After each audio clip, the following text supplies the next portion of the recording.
लोकसभा में प्रधानमंत्री मोदी का आज का संबोधन टाल दिया गया है। शाम 5 बजे प्रधानमंत्री राष्ट्रपति के अभिभाषण पर चर्चा का जवाब देने वाले थे, लेकिन विपक्ष के हंगामे के चलते ये संभव नहीं हो पाया। लोकसभा में विपक्षी सांसदों के जबरदस्त हंगामे के बीच सदन की कार्यवाही कल सुबह 11 बजे तक के लिए स्थगित है। आज सुबह सदन की कार्यवाही शुरू होते ही हंगामा हुआ, जिसकी वजह से पूरे दिन 4 बार कार्यवाही को स्थगित करना पड़ा। चीनी घुसपैठ को लेकर राहुल गांधी सरकार पर हमलावर हैं। राहुल पूर्व सेना प्रमुख मनोज मुकुंद नरवणे की किताब लेकर संसद पहुंचे। राहुल गांधी ने कहा कि सरकार चीनी घुसपैठ पर सच छुपा रही है। पूर्व आर्मी चीफ की किताब का हवाला देते हुए राहुल गांधी ने कहा कि जब चीनी टैंक कैलाश ब्रिज तक पहुंच गए थे, तब तत्कालीन सेना के प्रमुख को अकेला छोड़ दिया गया था। उस मुश्किल वक्त में प्रधानमंत्री ने अपनी जिम्मेदारी नहीं निभाई। राहुल गांधी पूर्व आर्मी चीफ की किताब को लेकर मोदी सरकार को घेरते दिखे। इस बीच बीजेपी सांसद निशिकांत दुबे कांग्रेस पर लिखी किताबें लेकर लोकसभा में पहुंचे। गांधी परिवार पर जबरदस्त हमला बोला। निशिकांत दुबे ने कहा कि राहुल गांधी बिना छपे किताब पर गुमराह कर रहे हैं और ऐसे में नेहरू और गांधी परिवार का सच भी लोगों के सामने आना चाहिए। निशिकांत दुबे के बयान के दौरान भारी बवाल हो गया। लोकसभा में एक बार फिर से पेपर फाड़कर उछाले गए। संसद परिसर में राहुल गांधी और रवनीत बिट्टू के बीच तीखी बहस हुई। दरअसल राहुल निलंबित कांग्रेसी सांसदों के साथ खड़े थे, तभी उधर से केंद्रीय मंत्री रवनीत सिंह बिट्टू आ रहे थे। बिट्टू को देखते ही राहुल गांधी ने कहा कि वो देखिए गद्दार आ रहा है। इसके बाद राहुल ने माय ट्रेटर फ्रेंड कहते हुए बिट्टू की ओर हाथ बढ़ाया।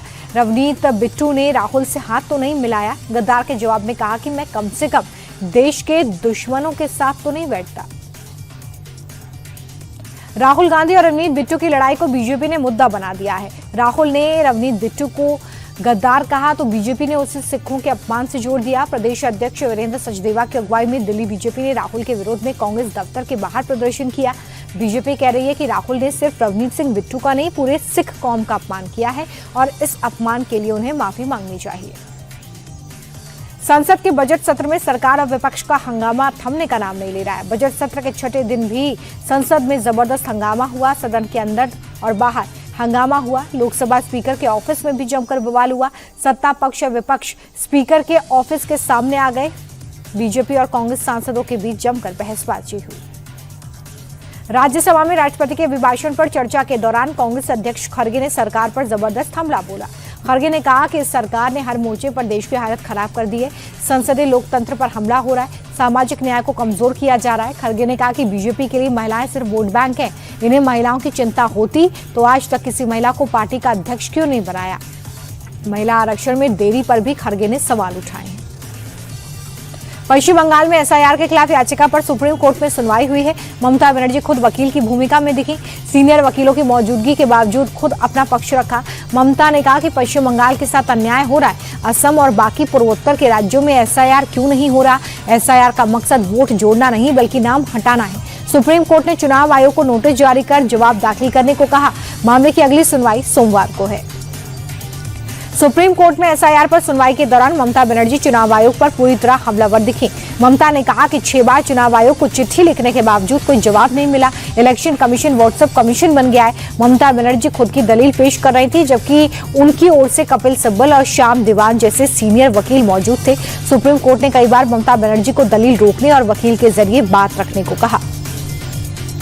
अमेरिका के साथ ट्रेड डील के बाद नरेंद्र मोदी नए मिशन पर निकल रहे हैं। 7 और 8 फरवरी को मोदी मलेशिया के दौरे पर रहेंगे। इस दौरान उनकी मलेशिया के प्रधानमंत्री इब्राहिम से मुलाकात होगी। दोनों ही नेता आपसी संबंधों की मजबूती को लेकर एक बैठक करेंगे। इस बैठक को लेकर मलेशिया में रहने वाले करीब 3 मिलियन भारतीय एक्साइटेड हैं।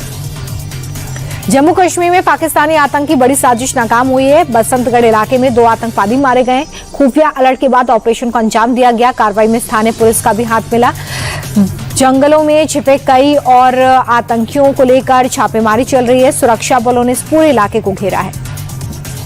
टर्की एयरलाइंस के एक पैसेंजर प्लेन की कोलकाता में इमरजेंसी लैंडिंग कराई गई है। दरअसल काठमांडू से डिपोर्ट हुए इस प्लेन को इस्तांबुल जाना था, जहां रास्ते में पायलट को इंजन में आग लगने की जानकारी मिली। फौरन कोलकाता एटीसी को संपर्क किया। स्टाफ की सूझबूझ से हवाई अड्डे पर लैंड कराया गया है प्लेन को। प्लेन में सवार सभी यात्री सुरक्षित हैं। छत्तीसगढ़ में लाल आतंक के खात्मे को लेकर सुरक्षा बल मुस्तैद है। नक्सलियों के गढ़ में सीआरपीएफ लगातार तलाशी कर रही है। सुकमा जिले में सीआरपीएफ ने आईईडी बरामद किया। इसे नक्सलियों ने प्लान किया था। जवानों की मुस्तैदी से इसे सुरक्षा के साथ डिफ्यूज किया गया है। छत्तीसगढ़ की राजधानी रायपुर में सरकार की कैबिनेट बैठक हुई है। सीएम विष्णुदेव साय की अध्यक्षता में मंत्री शामिल हुए। कैबिनेट की बैठक में कई महत्वपूर्ण फैसलों पर मुहर लगाई गई। 10 जिलों में एंटी नारकोटिक टास्क फोर्स के गठन के लिए बजट पास हुआ। इसके अलावा छत्तीसगढ़ क्लाउड फर्स्ट नीति लागू करने का भी फैसला किया गया।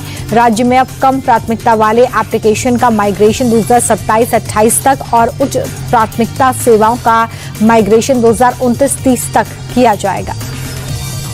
साय सरकार ने राज्य में मोबाइल टावर स्कीम के तहत डिजिटल इंफ्रास्ट्रक्चर को मंजूरी दे दी है। राज्य में प्रशासनिक फैसलों को आसान और समय पर इससे पूरा किया जा सकेगा।